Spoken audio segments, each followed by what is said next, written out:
Outsourcing Bharat से की जा सकती है उसी काम की। और जैसे और देशों के नागरिकों को या अमेरिका के अपने नागरिकों को भारतीय कंपनियां अमेरिका में नौकरी दे सकती हैं।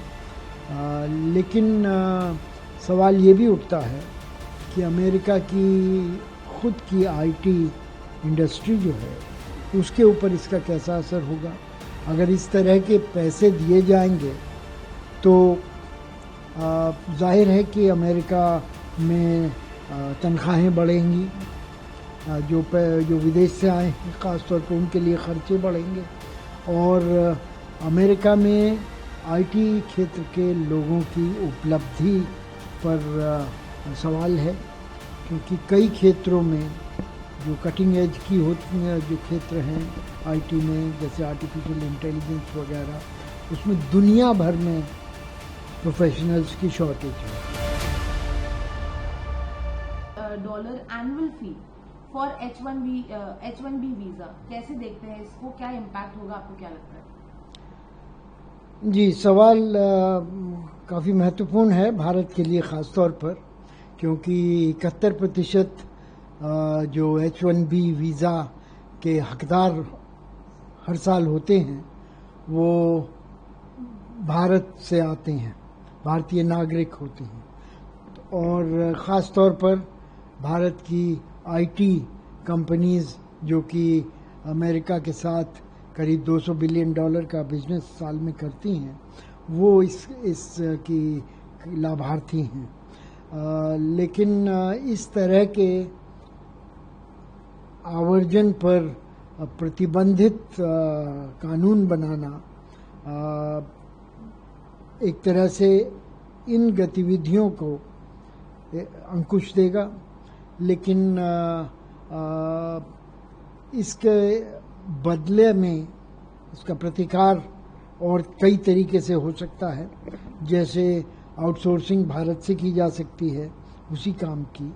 और जैसे और देशों के नागरिकों को या अमेरिका के अपने नागरिकों को भारतीय कंपनियां अमेरिका में नौकरी दे सकती हैं। लेकिन सवाल ये भी उठता है कि अमेरिका की खुद की आईटी इंडस्ट्री जो है उसके ऊपर इसका कैसा असर होगा। अगर इस तरह के पैसे दिए जाएंगे तो जाहिर है कि अमेरिका में तनख्वाहें बढ़ेंगी, जो विदेश से आए हैं ख़ास तौर पर उनके लिए ख़र्चे बढ़ेंगे।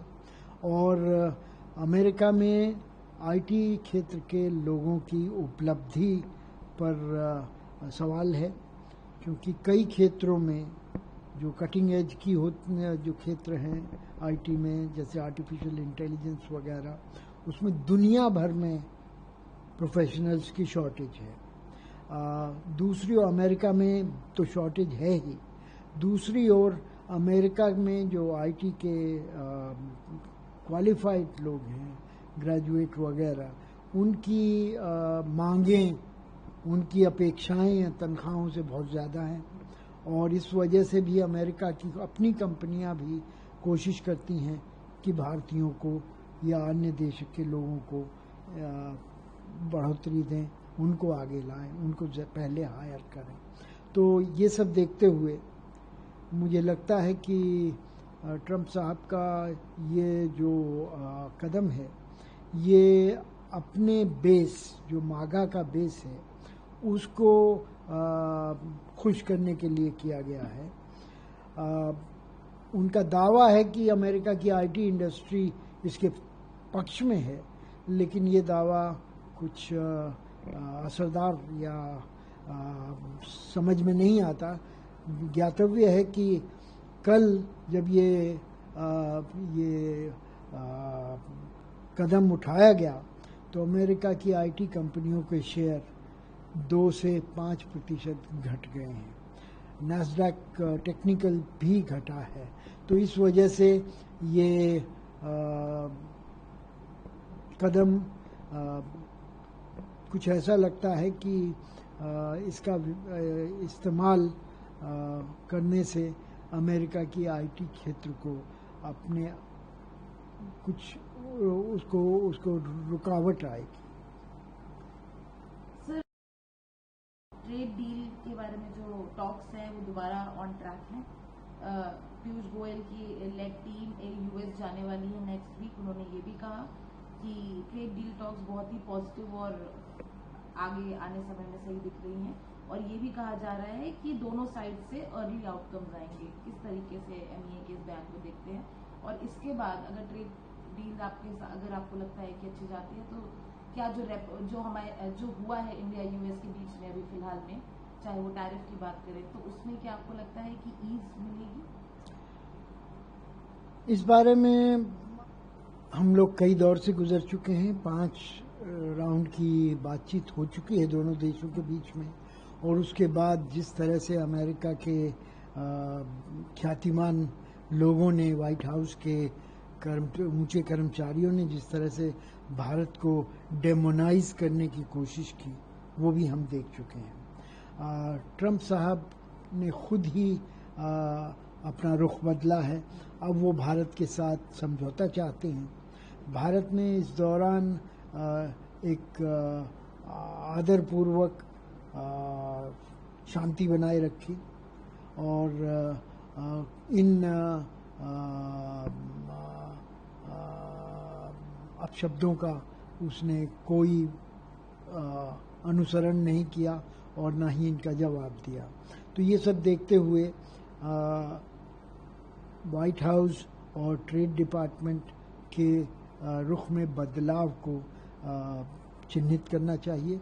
और पिछले हफ्ते एक प्री टॉक्स के लिए अमेरिकी assistant trade secretary, trade representative Bharat आए थे, और उनके जाने के बाद ये आशा बंधी है कि छठे राउंड की बात हो सकेगी। और ये एक अपने में अच्छी पहल है।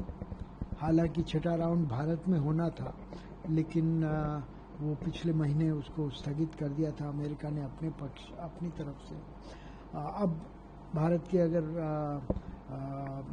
व्यापार मंत्री अमेरिका जाते हैं तो ये एक अच्छा शकुन है, और हमें देखना होगा कि इसके पीछे अमेरिका के रुख में कुछ लचीलापन और बदलाव है, और भारत के प्रति जो उसने एक कठोर कदम 2 सतहों पर उठाए हैं, 25% रिटेलिएटरी टैरिफ और 25% सेकेंडरी टैरिफ रूस से तेल खरीदने के आरोप में, तो ये सब